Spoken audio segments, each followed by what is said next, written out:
The morning mist hung low over the rugged terrain of northern Mexico as 22,000 Mexican soldiers marched toward their destiny.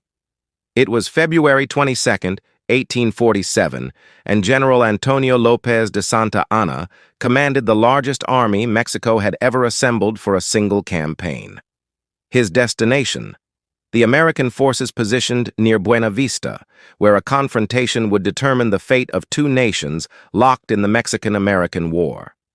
Zachary Taylor, the gruff American general known to his men as Old Rough and Ready, stood atop a rocky outcrop surveying the landscape that would soon become a battlefield. With only 4,700 men under his command, he faced odds that would have broken lesser commanders. The Americans had positioned themselves strategically along the narrow valley, using the natural terrain to offset their numerical disadvantage. The political stakes could not have been higher. President James Knox Polk had launched this war to fulfill America's manifest destiny, seeking to expand the nation's borders to the Pacific Ocean. Mexico, still reeling from the loss of Texas a decade earlier, viewed this conflict as a fight for national survival.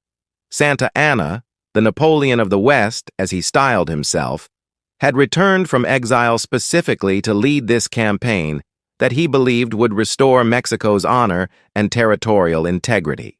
Taylor's army consisted primarily of volunteer regiments from Kentucky, Illinois, Indiana, and Arkansas, supplemented by regular army units and a battery of flying artillery commanded by Major Braxton Bragg.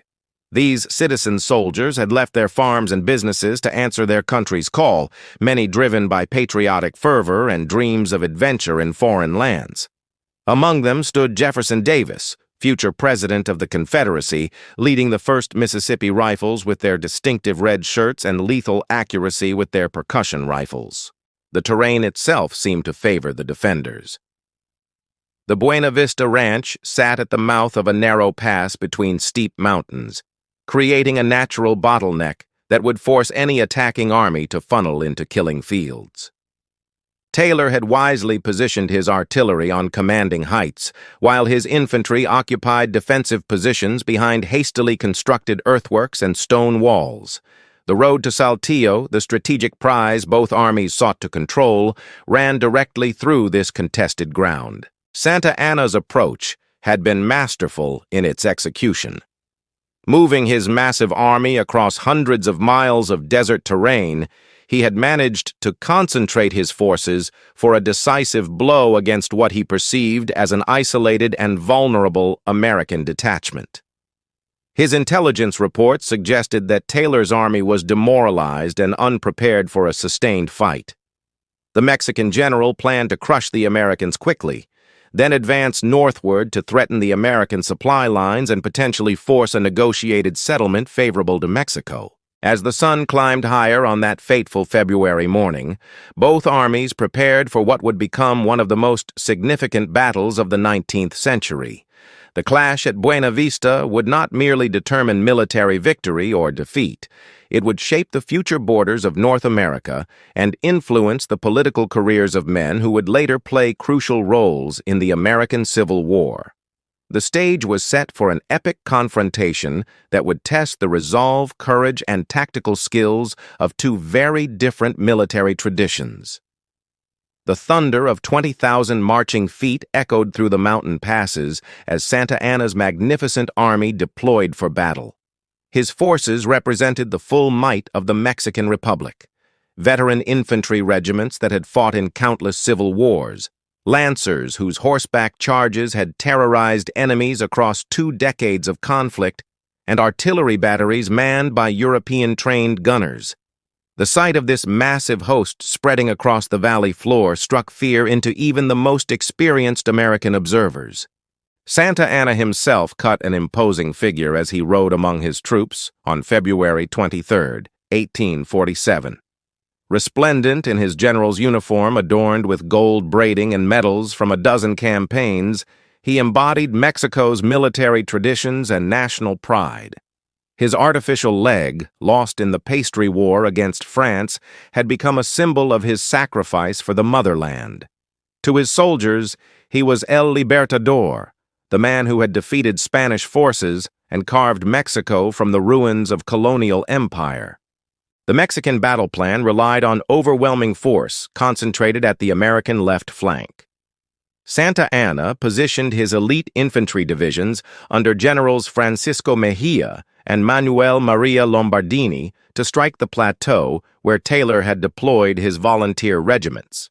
Supporting this main assault, cavalry units under General Julian Juvera would sweep around the American positions to attack from the rear, while artillery batteries would suppress the deadly American guns that dominated the battlefield's commanding heights. According to contemporary accounts from the New York Herald's battlefield correspondent, the Mexican advance began with ceremonial precision that belied the brutal combat to come.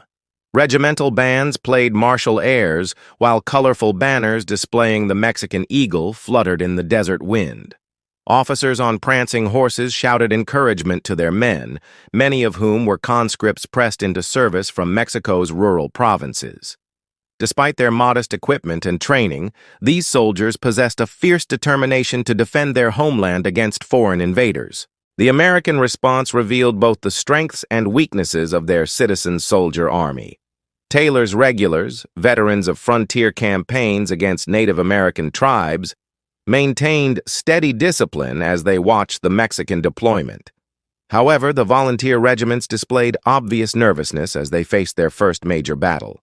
Many had enlisted expecting a brief, glorious campaign, but now confronted the reality of facing professional soldiers fighting for their country's survival. Major Braxton Bragg's artillery proved instrumental in disrupting the Mexican advance. His 6-pound cannons, positioned on rocky prominences that provided excellent fields of fire, began hammering the dense Mexican formations with grape and canister shot.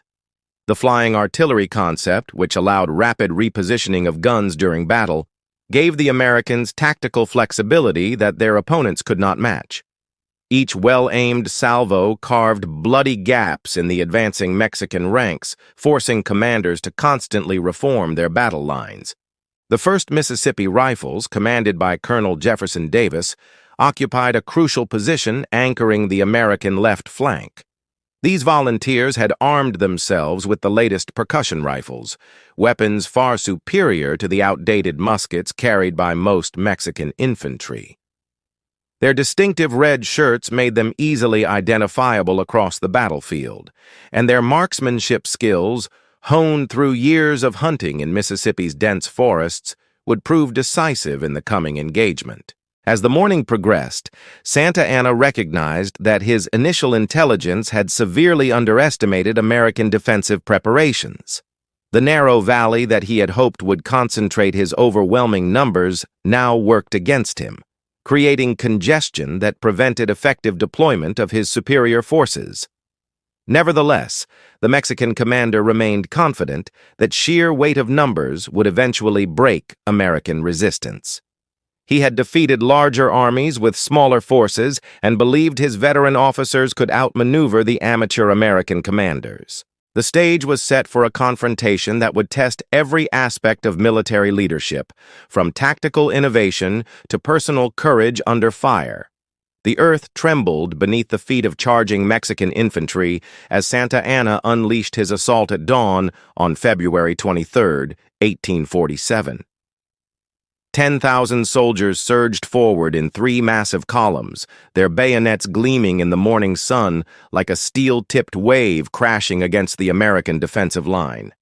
The battle cry, "Viva Mexico!" thundered across the valley as the attackers closed the distance to their outnumbered enemies. General Francisco Mejia led the primary assault against the American left flank, where the 2nd Kentucky Regiment held positions along a series of rocky ridges. These volunteer soldiers, many fighting in their first major engagement, watched in growing terror as thousands of Mexican regulars advanced through the mesquite and cactus toward their hastily prepared earthworks. The psychological impact of facing such overwhelming numbers tested every man's courage to its absolute limits. Colonel William McKee of the 2nd Kentucky attempted to rally his wavering troops as Mexican artillery shells began exploding among their positions. A veteran of local politics rather than military campaigns, McKee nonetheless displayed the kind of personal leadership that would characterize American performance throughout this desperate battle. He moved constantly among his men, offering encouragement and ensuring that ammunition supplies reached the firing line despite the growing chaos around them. The 1st Mississippi Rifles, positioned to support the Kentucky Regiment, opened fire when the Mexican advance reached effective range. Jefferson Davis had trained his men extensively in marksmanship, and their percussion rifles could kill accurately at distances that rendered enemy muskets nearly useless. The devastating volleys from these red-shirted volunteers cut swaths through the dense Mexican formations, forcing attacking units to step over the bodies of fallen comrades as they continued their advance. Major Braxton Bragg's artillery battery found itself the target of concentrated Mexican counter-battery fire as enemy gunners attempted to suppress the deadly American cannons. Several of Bragg's guns were knocked out of action by direct hits, but the surviving pieces continued firing double loads of canister shot into the approaching infantry columns. The effectiveness of American artillery coordination, with different batteries providing mutual support, demonstrated tactical innovations that would later influence Civil War combat doctrine. According to battlefield reports later published in the Baltimore Sun, the Mexican assault nearly succeeded during these crucial morning hours. The 2nd Indiana Regiment, positioned adjacent to the Kentucky troops, began falling back under intense pressure from General Manuel Maria Lombardini's division. This tactical withdrawal threatened to create a gap in the American defensive line that Mexican cavalry could exploit to attack Taylor's forces from behind. Santa Anna, observing the battle from his command post, ordered his reserve cavalry under General Julian Juvera to exploit what appeared to be a developing American collapse. 1,500 Mexican lancers, their horses bred for desert warfare, and their riders skilled in traditional cavalry tactics, thundered toward the perceived breakthrough. Their colorful uniforms and gleaming lance points created a spectacular sight that would have graced any European battlefield of the Napoleonic era. The crisis moment arrived when the 2nd Kentucky Regiment finally broke under unbearable pressure. Hundreds of volunteers abandoned their positions and streamed toward the rear, carrying stories of unstoppable Mexican advances and imminent American defeat. Only the steady fire from Davis's Mississippi Rifles prevented complete collapse of the left flank, as these disciplined volunteers maintained their positions despite being partially flanked by advancing enemy infantry. General Taylor himself rode forward to assess the deteriorating situation, his presence on the firing line inspiring confidence among troops who had begun to doubt their chances of survival. The old general's calm demeanor under fire, combined with his reputation for never losing a battle, helped steady nerves that had been pushed to the breaking point. His decision to personally direct the defense, rather than remain safely in the rear, demonstrated the kind of leadership that transforms ordinary soldiers into heroes. As the first day's fighting reached its climax, both armies had committed their reserves and suffered casualties that would have ended lesser engagements. Through the smoke and thunder of battle, individual acts of heroism began to define the character of the American defense.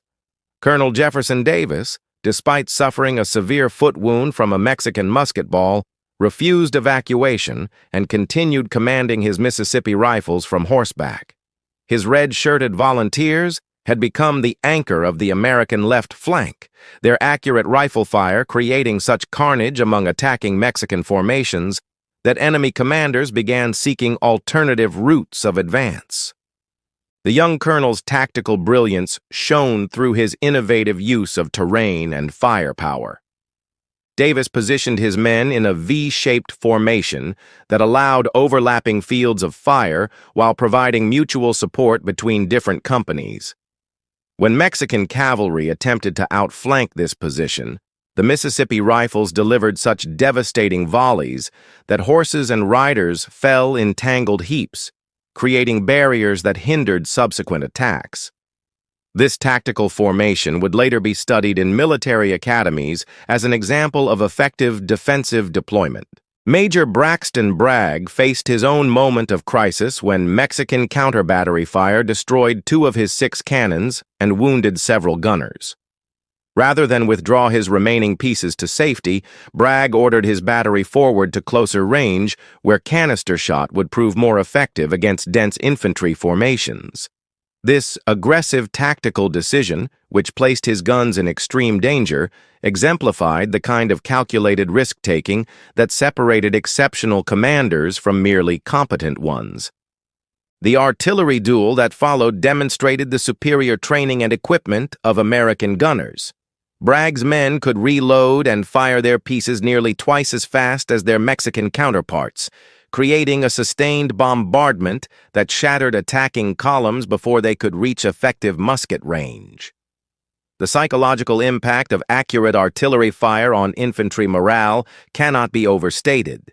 Even veteran soldiers found their courage tested when cannonballs carved bloody lanes through their ranks. General Zachary Taylor's personal leadership reached legendary proportions during the afternoon's most desperate fighting.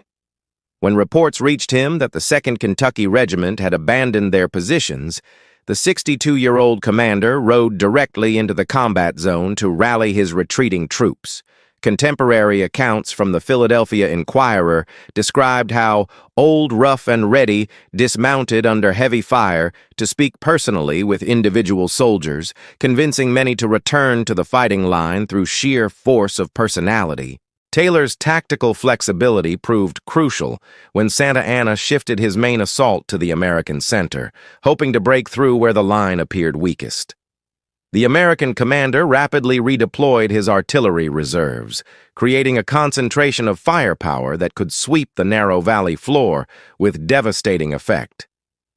This ability to adapt defensive positions to meet changing threats demonstrated the kind of battlefield leadership that had made Taylor a hero of previous frontier campaigns.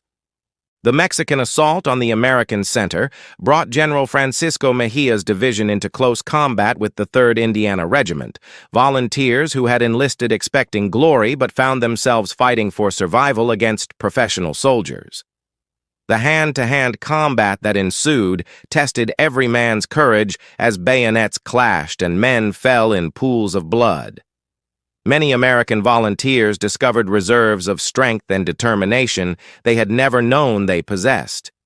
Captain Braxton Bragg's famous response to Taylor's order for more grape shot became one of the battle's most memorable moments.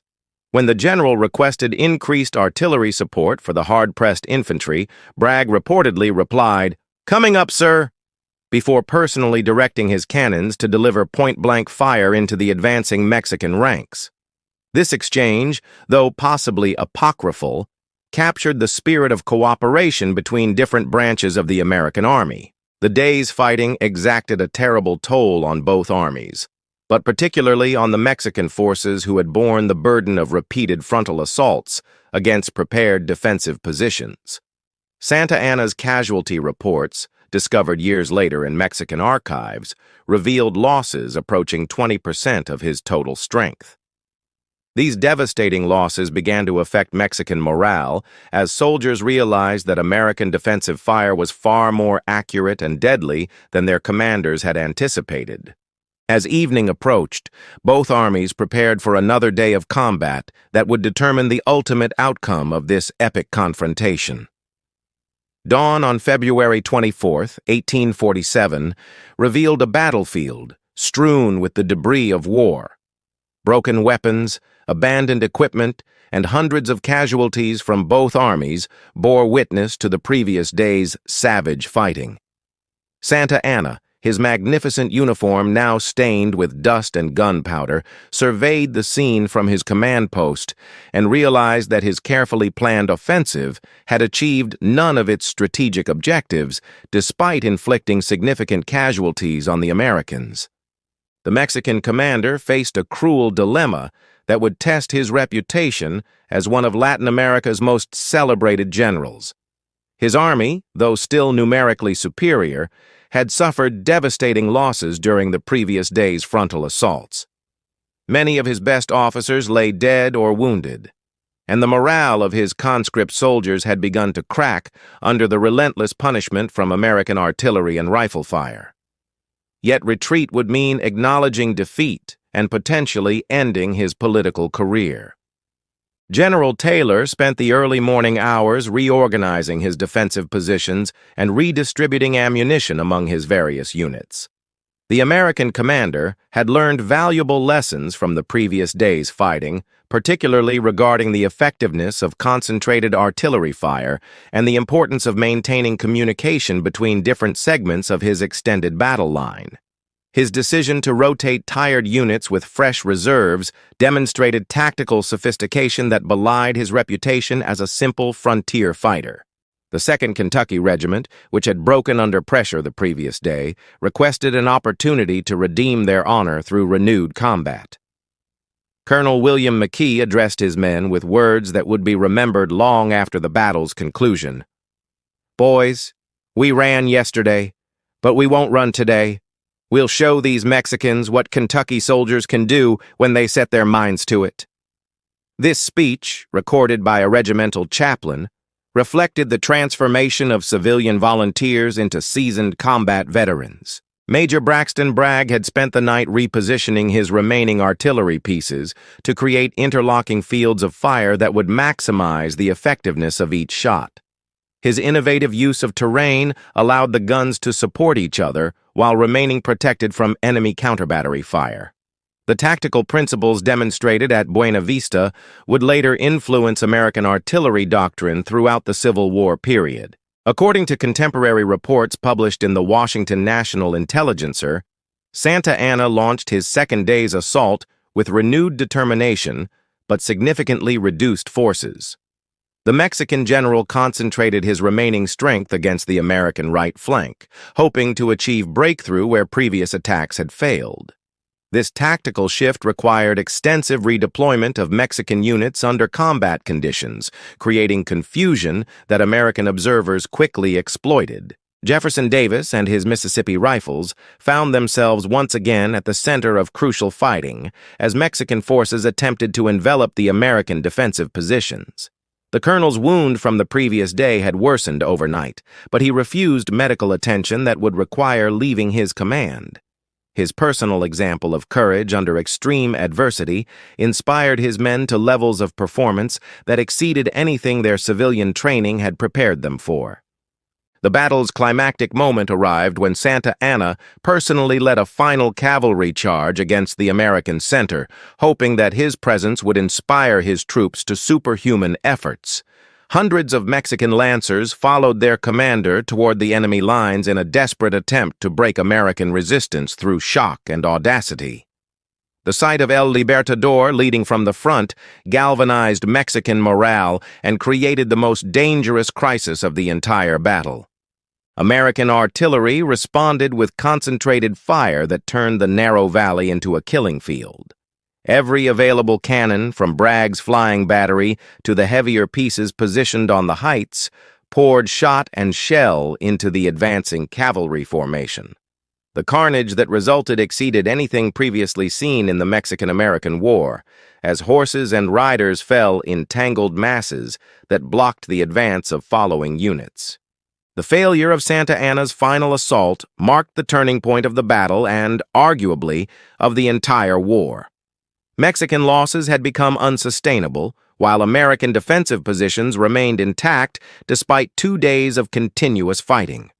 The psychological impact of withstanding such overwhelming odds transformed Taylor's volunteer army from uncertain civilians into confident soldiers, ready for whatever challenges lay ahead. The silence that fell over the battlefield on the morning of February 25, 1847, seemed almost supernatural after 2 days of thunderous combat. American sentries peering through the pre-dawn darkness reported no movement in the Mexican positions, leading to speculation that Santa Anna might be preparing another assault. However, as the sun climbed higher and reconnaissance patrols ventured forward, the truth became undeniable. The Mexican army had vanished during the night like morning mist before the desert sun. Santa Anna's decision to withdraw represented one of the most controversial moments of his military career. With nearly 18,000 men still under his command, the Mexican general possessed sufficient strength to continue the battle, yet he chose retreat over potential annihilation. His war council, held in the early morning hours of February 25th, had revealed the true extent of Mexican casualties. Over 1,500 killed and wounded, with many more missing or deserting during the night's confusion. The logistics of withdrawing such a massive force without detection demonstrated Santa Anna's considerable organizational abilities. Mexican engineers had spent hours muffling wagon wheels and horse hooves to prevent noise that might alert American pickets. The withdrawal itself, unfolded in carefully coordinated stages, with rearguard units maintaining the illusion of normal camp activity while the main army disappeared into the mountain passes leading south toward San Luis Potosí. General Taylor's initial reaction to reports of Mexican withdrawal reflected both relief and professional disappointment. While grateful that his outnumbered force had survived intact, the American commander recognized that Santa Anna's escape meant the war would continue indefinitely. A decisive victory at Buena Vista might have ended Mexican resistance and forced immediate peace negotiations, but now the conflict would drag on for months with uncertain outcomes. The immediate aftermath of battle revealed the true cost of victory for both sides. American casualties totaled 746 killed, wounded, and missing, representing nearly 16% of Taylor's original force. Among the dead lay Colonel William McKee of the 2nd Kentucky Regiment, who had redeemed his unit's honor through personal sacrifice. His body was found surrounded by Mexican casualties, testament to the fierce hand-to-hand combat that had characterized the battle's final phases. Mexican losses proved far more severe, with conservative estimates exceeding 2,000 casualties from all causes. Many wounded soldiers had been abandoned during the hasty retreat, left to die in the desert or seek mercy from their enemies. The psychological impact of such devastating losses would haunt the Mexican army for the remainder of the war, as rumors spread that American forces possessed supernatural advantages in combat.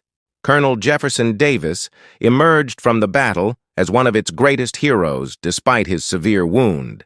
His Mississippi rifles had maintained their position throughout 2 days of desperate fighting, providing the anchor around which American resistance had crystallized.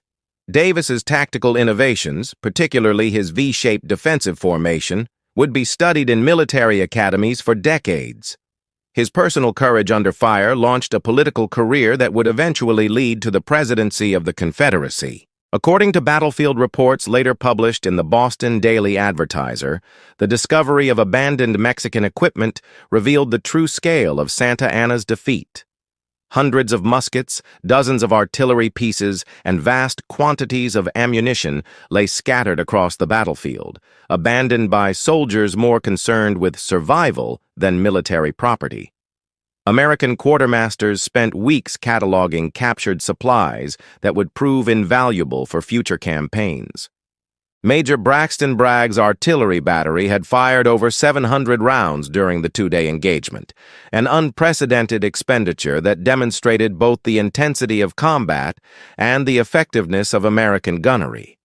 His innovative tactics and personal courage under fire earned recognition that would eventually lead to promotion and command of larger artillery formations.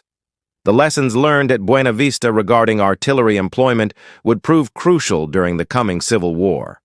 The strategic implications of victory at Buena Vista extended far beyond the immediate military situation.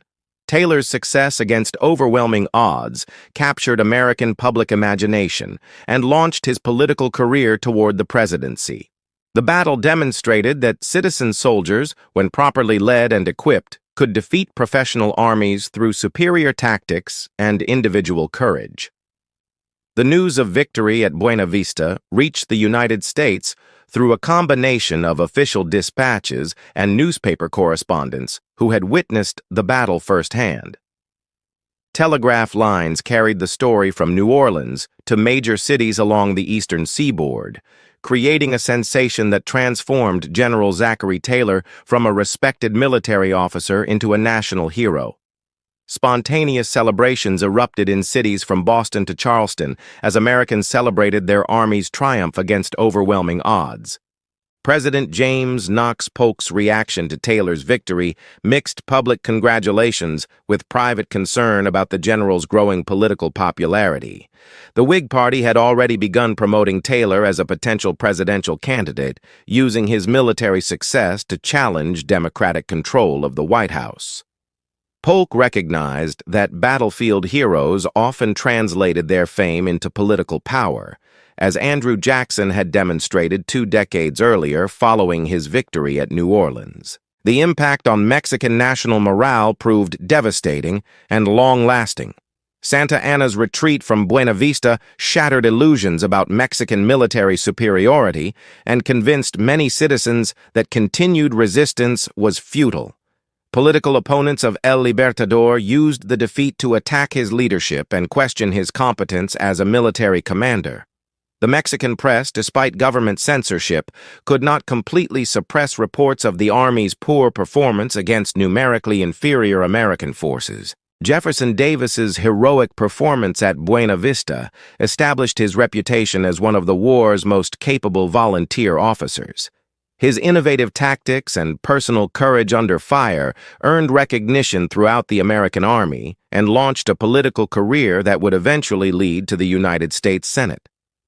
The tactical lessons he learned commanding the Mississippi Rifles would prove invaluable during his later service as Secretary of War under President Franklin Pierce. The battle's strategic consequences extended throughout the Mexican-American War's remaining campaigns. Santa Anna's defeat eliminated the largest organized Mexican force and effectively ended serious resistance in northern Mexico. American forces could now operate with greater freedom, knowing that no comparable enemy army remained in the field. This tactical advantage accelerated the war's conclusion and contributed to the eventual American victory. Major Braxton Bragg's artillery performance at Buena Vista revolutionized American military thinking about the employment of mobile cannons on the battlefield. His aggressive tactics and innovative use of terrain demonstrated possibilities that would influence artillery doctrine for decades.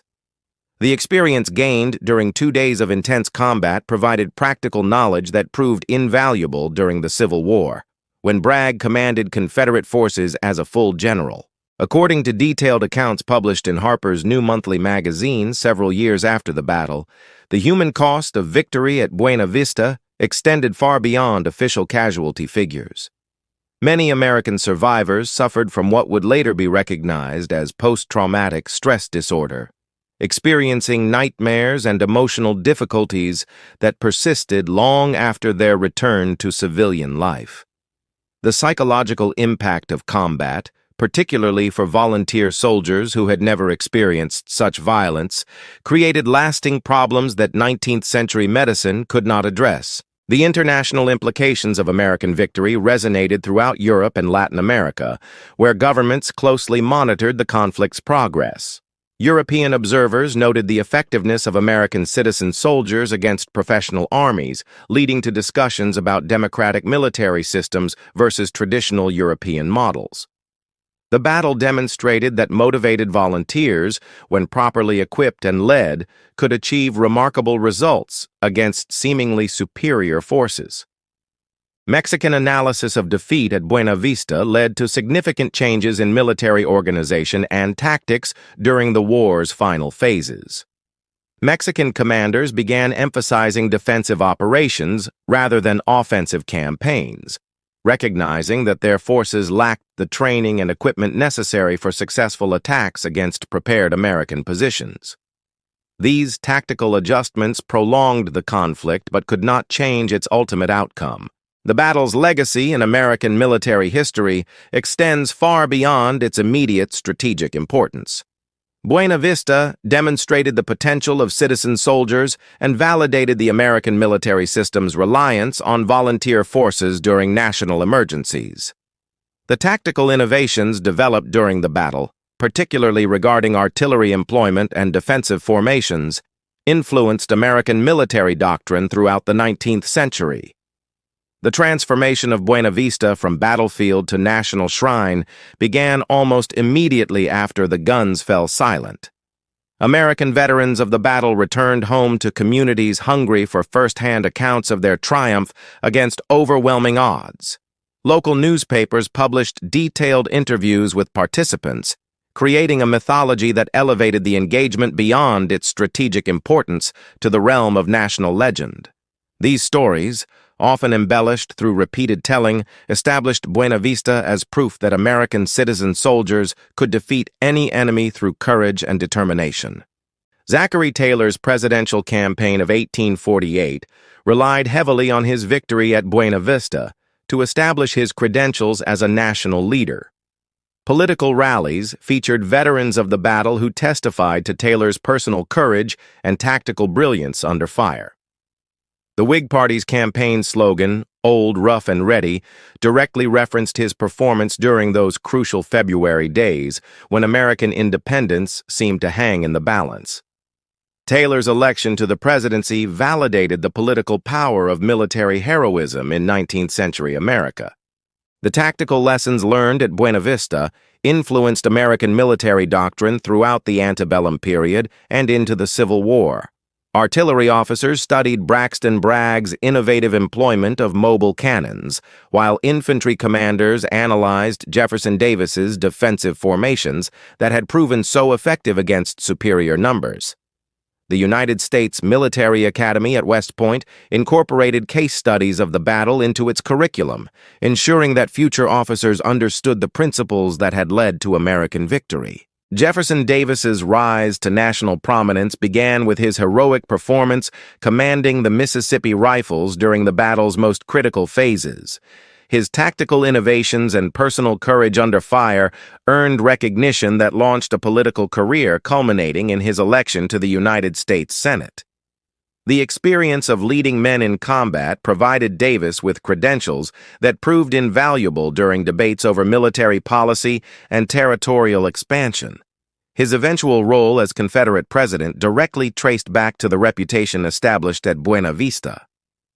The battle's impact on Mexican national consciousness proved equally profound, but far more traumatic. Santa Anna's defeat shattered confidence in Mexico's military capabilities and contributed to the political instability that plagued the nation for decades.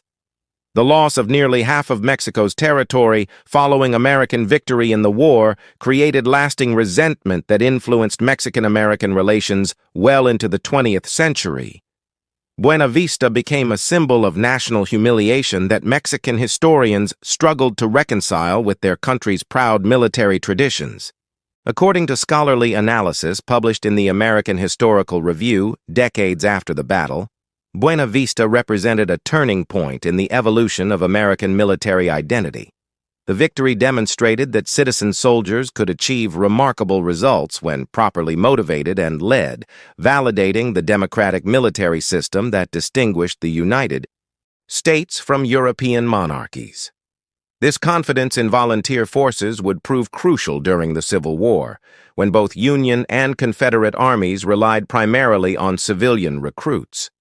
The international implications of American victory at Buena Vista resonated throughout the 19th century as European powers reassessed their understanding of New World military capabilities.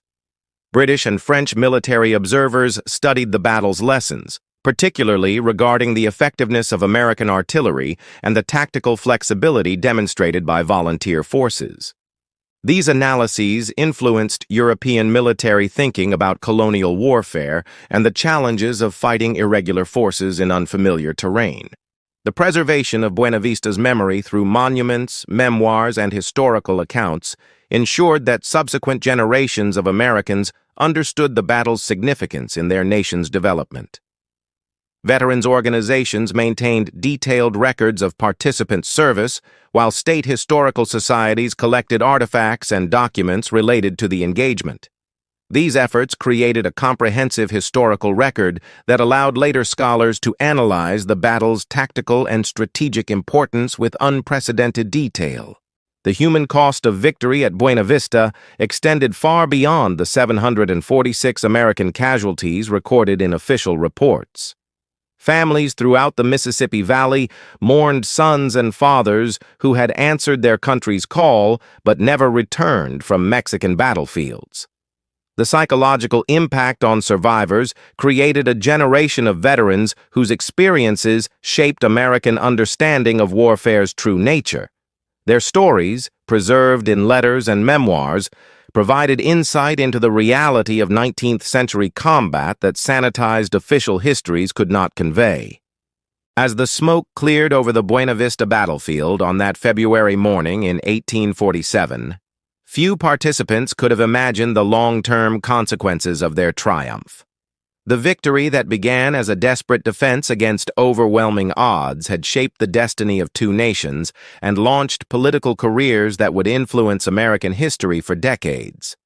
The Battle of Buena Vista stands as testament to the power of courage, leadership, and tactical innovation to overcome seemingly impossible odds and change the course of nations.